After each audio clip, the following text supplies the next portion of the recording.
L'objectif de cette première capsule vidéo est de vous sensibiliser à l'importance de bien aménager votre poste en télétravail pour optimiser votre confort et prévenir les blessures.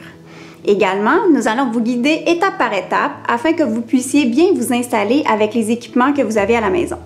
Le travail de bureau peut sembler moins contraignant au point de vue physique que d'autres métiers. Toutefois, saviez-vous que chez les personnels de bureau, près d'une femme sur 3 et un homme sur 5 souffrent de troubles musculo-squelettiques à au moins une région du corps?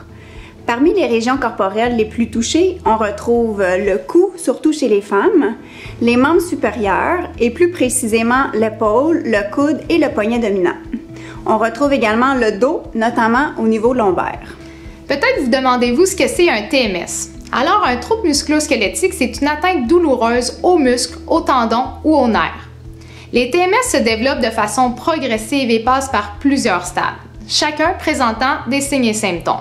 On pourra voir couramment des inconforts ou de la douleur, une fatigue, notamment ressentie par une baisse d'endurance ou de force musculaire, une diminution de l'amplitude de mouvement ou de la force de préhension, et dans certains cas, on verra même des picotements, des engourdissements, des gonflements et de l'enflure.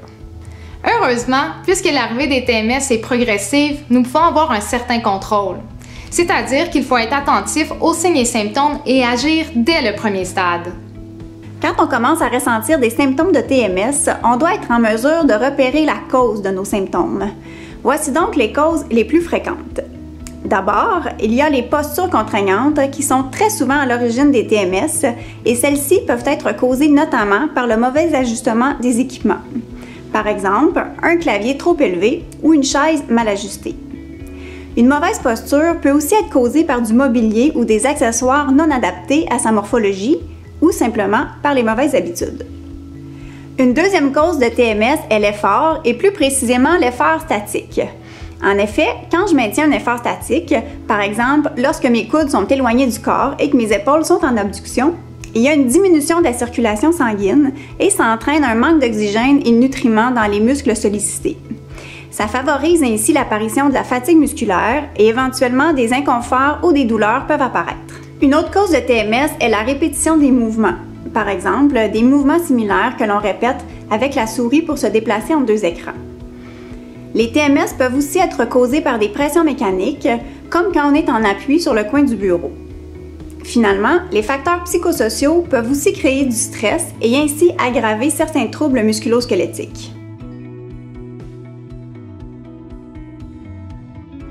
La première étape est de choisir votre environnement de travail.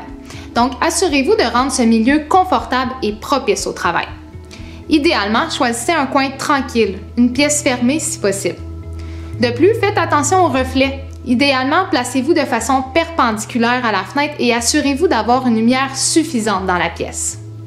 La deuxième étape est d'aménager son poste de travail.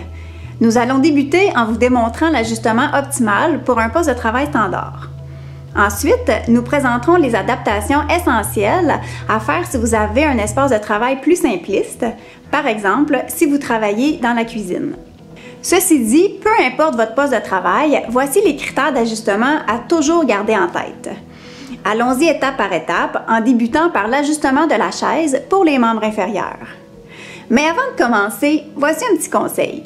On vous suggère de prendre quelques minutes pour explorer les manettes de votre chaise. Ça peut paraître surprenant, mais dans notre pratique d'ergonome, on rencontre fréquemment des gens qui n'ont jamais osé toucher aux manettes de leur chaise. La première étape est d'ajuster la hauteur de l'assise. Les pieds sont déposés à plat au sol avec un angle de 90 degrés à la cheville. Si ce n'est pas le cas, montez ou descendez l'assise.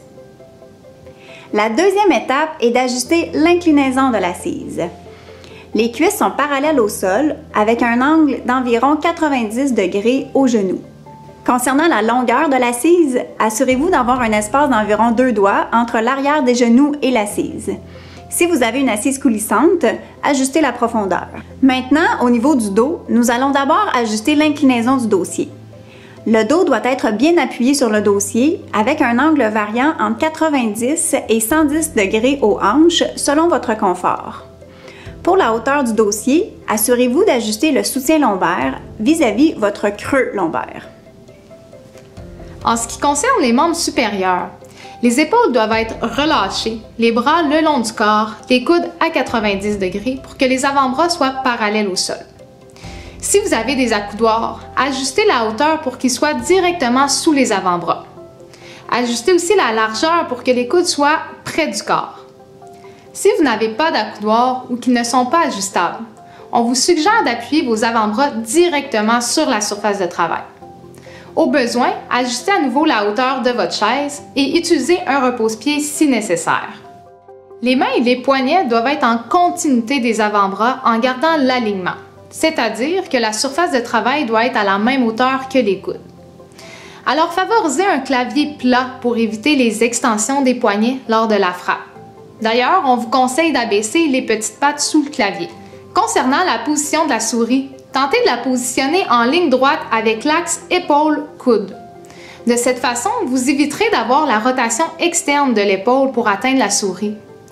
Dans notre pratique, on constate que la souris est trop souvent éloignée et ça occasionne des douleurs à l'épaule. Au niveau du cou, la tête doit être droite et alignée avec le tronc. L'écran doit être centré devant soi et les yeux alignés avec le haut de l'écran et non le milieu. Si toutefois vous portez des lunettes avec des foyers progressifs, vous devrez peut-être baisser légèrement l'écran. L'important est de ne pas relever le menton. Concernant la distance de l'écran, il doit être à environ une distance de bras ou 70 cm. Attention parce que si l'écran est trop éloigné ou si les caractères sont trop petits, vous aurez tendance à vous pencher vers l'avant pour lire à l'écran. Finalement, si vous avez deux écrans, on vous conseille de positionner votre écran principal bien centré devant vous afin que vous puissiez maintenir une posture neutre le plus souvent possible. Vous pourrez ensuite placer votre deuxième écran en angle juste à côté de votre écran principal, donc à droite ou à gauche selon votre préférence.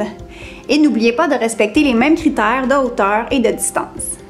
Maintenant que vous avez tous les critères de base en tête, voyons comment on peut arriver à les respecter dans un environnement plus simpliste. Pour la plupart d'entre vous, vous vous retrouvez à la maison avec un ordinateur portable sur la table de cuisine. Alors voici les modifications qui peuvent être apportées à votre poste. Pour la chaise, on veut être assis droit avec un support suffisant. Alors, si la chaise est trop profonde, on pourra ajouter un coussin au dossier afin de s'assurer d'avoir 2 doigts d'espace derrière les genoux. De plus, on pourra également ajouter un autre petit coussin ou une serviette roulée dans le bas du dos pour créer un support lombaire. Ainsi, la chaise amène maintenant un bon support sans trop d'effort. Pour la surface de travail, on veut s'assurer qu'elle soit à la même hauteur que les coudes en étant assis. Donc si c'est trop haut, comme la plupart des cas quand on travaille sur une table de cuisine, on va ajouter un coussin sur la chaise pour se rehausser. Il est maintenant possible que les pieds ne touchent plus le sol. Alors, on peut simplement ajouter un repose-pied ou une boîte ou un livre. L'important, c'est que les pieds soient bien déposés au sol. Finalement, si vous sentez une pression du coin de la table à votre poignet ou à votre avant-bras, quand vous utilisez la souris, n'hésitez pas à mettre une petite serviette pliée ou un tapis à souris qui va permettre de réduire la douleur liée à la pression. Voyez qu'avec ces ajustements, on arrive à répondre à plusieurs critères de base. Cependant, l'ordinateur portable cause toujours un enjeu important puisque la disposition de l'écran et du clavier nous amène dans une posture courbée. Pour éviter cela, on doit dissocier l'écran du clavier pour avoir le haut de notre écran à la même hauteur que les yeux et le clavier à la hauteur des coudes. On vous suggère de mettre votre portable sur un support ou encore sur une pile de livres pour le rehausser. Vous pouvez également brancher votre ordinateur sur un moniteur externe que vous ajusterez aussi à la hauteur de vos yeux. Bien entendu, il vous faudra un clavier et une souris externe que vous pourrez également placer à la hauteur de vos coudes. En conclusion, peu importe le type d'équipement que vous avez à la maison, il faut retenir que ça vaut vraiment la peine de prendre le temps de bien ajuster sa chaise et son poste de travail selon les critères que nous avons mentionnés. Également, si vous commencez à ressentir des inconforts, on vous recommande de rechercher la cause et de corriger les ajustements de votre poste. Vous mettrez ainsi toutes les chances de votre côté pour optimiser votre confort en télétravail.